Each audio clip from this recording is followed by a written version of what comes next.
got tubes. What now? I'll tell you what now. We're going to talk about patterns. And we're going to do some pretty cool things about patterns. Patterns are everywhere, right? They're kind of, like on your clothes. But they're also out in nature too.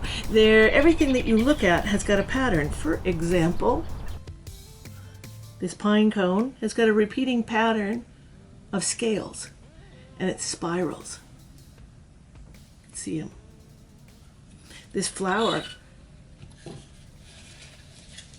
has got a repeating pattern. What is a pattern? A pattern is anything that kind of repeats itself over and over again. So it can be math, it could be numbers, right? So say on a ruler, you've got numbers that repeat, these little measurements that repeat each other, and you've got the numbers. That is a repeating pattern. A calendar also is a repeating pattern. Repeating patterns can happen in sounds as well. That's what music is. That's what any kind of music, from an orchestra to just a single person singing, is a repeating pattern of particular sounds. I think that's pretty cool. But you also have shapes which can repeat. Like the pine cone, you've got shapes that can repeat. Anything that you look at can have this repeating pattern, right? So this little glass paperweight is a trilobite, and you can see this repeating ridged pattern. The cool thing about patterns is that they help us figure out our world, right? Here's a trippy thing. Time is a pattern. Why? Well, sunrise, sunset.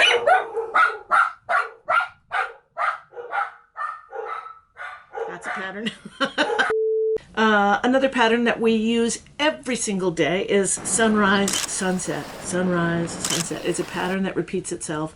Also, the seasons are a pattern that repeat itself, and it's all based on how the earth is tilted and how it moves around the sun. So if you think about it that way, time is all about patterns, right? Our sense of passing of time has everything to do with a repeating pattern.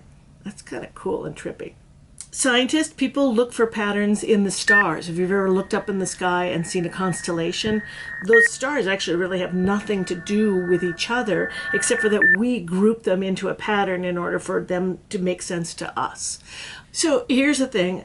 Go look for patterns. Go around your house. How many patterns do you see in your house? You can look at patterns on the fabric of the couch that you're sitting on. You can look at patterns within something on dishes. Go ahead and take a look. Go scout around, make a list of the patterns that you find inside. Bring your sketchbook and draw them. Then go outside. See how many patterns you can find out there. Maybe even just patterns of listening. Do you hear a pattern in a bird song? Do you hear a pattern in another sound that you're hearing when you're outside? Make a list. One fun thing to do is put a check next to the patterns that are man-made, and then circle the ones that are made in nature. So there are patterns literally everywhere. I am here in my kitchen, and I swear there's like 100 patterns either way. Look, there's this cool thing, a little pattern of dots. It's pretty cool. Of course, everybody has an okapi in their kitchen like I do, but look at the cool pattern on the legs. Another really cool thing about animals, all mammals have got the same pattern in their bones, right? So we have one big bone here, which is called the humerus, and then it spreads to two different bones. Got a bunch of different bones here, and then we've got our hand bones. It's the same thing with mammals. They've got a big bone, and then it goes to two bones, and then they've got a bunch of little bones, and anyway, that's pretty cool. Cheese grater, bop, bop, bop, bop, bop, bop. Lots of patterns. It's a functional pattern, but it's a pattern nonetheless. It's all about pattern. My friend Sylvia made this. Shout out to Sylvia, hey. Now, there's patterns where you don't expect them either. Here's an apple, right? I'm just gonna cut it in half. Okay. That's a cool pattern. Every apple has got the same pattern. I'm gonna cut this thing, right? What is it? It's a kiwi. Pattern. There's patterns everywhere, and, okay, I know what you're saying. Again, what about the toilet paper tubes? So you can use these to make all sorts of really cool patterns. This is made out of toilet paper tubes. All I did was flatten the tube, cut them, glue them together, and then I painted them. I did the same thing with these to make honeycomb. And I'll show you how I did it. So one other really cool thing I think about patterns are, we're all patterns, right? You can find patterns on us. If you look closely, all the wrinkles on your knuckles, Those are patterns. And our fingerprints are all patterns. And our fingerprints are all unique to us. So our own patterns are there. Plus, if you think about our bodies are made up of cells, which are also kind of repeating patterns. I just think that's really cool. And everything in the universe that is matter is made up of a pattern of atoms and molecules.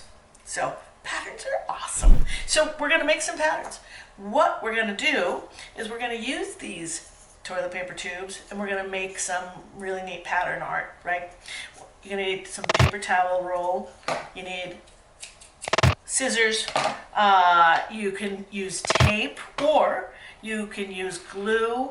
If you use glue, you're going to need to have some sort of clip. Paper clips will work, or any kind of clips for binding clips or anything like that. This is just a clip that I found. But you're going to need that to hold these things together. So here's what you do. So actually I think this is really beautiful, and it's really funny that it's made out of toilet paper tubes. But as you can see, it's made of these building blocks, which are just rings cut from a toilet paper tube. And I took a tube like this and I just flattened it. I just squished it flat right in half, and then I cut. If you want to measure it, you can. Whoopsie. I just sort of eyeballed it. But you cut them into little rings.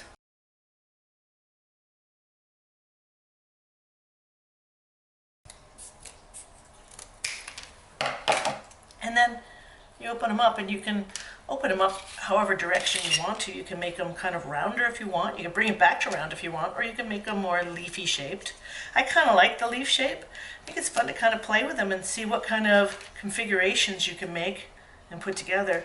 Again, you can do this after looking outside and seeing if there are plants out there that inspire you, right? Some plants might have leaves that are more like that and then kind of go up on the side like this. Some might be rounder and might connect like that. So you've already got some interesting kind of things. You can pull things down and stick them together in different ways. You can create patterns this way. So basically you're just taking these building block shapes and playing with them. When you know what the configuration is that you want to do, then you can, the easy way is just tape them. Right? So say I want to put this configuration together like this. I'm just going to tape it.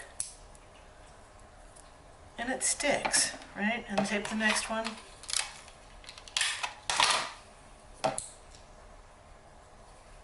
And build it as you go. There's no wrong answer. It's your pattern. Right? And you get this kind of cool thing. Tape it in together. And then you can build these long pieces. All I did with this one is after I was finished gluing it, I actually glue it. If you glue it, you're going to put glue on both sides of where you want to pinch it.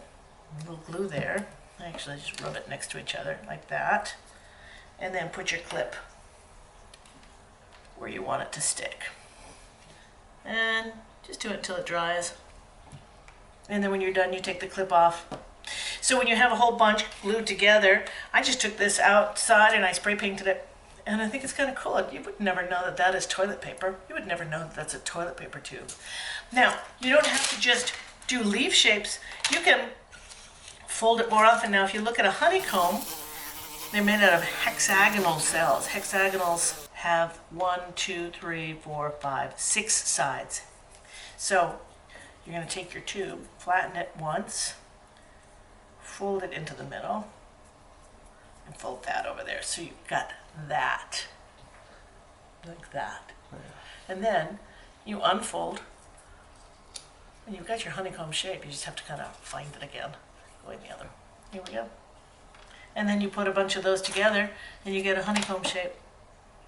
But again, play, have fun, fold them however you want to, stick them together however you want to, and you can make these really neat patterns.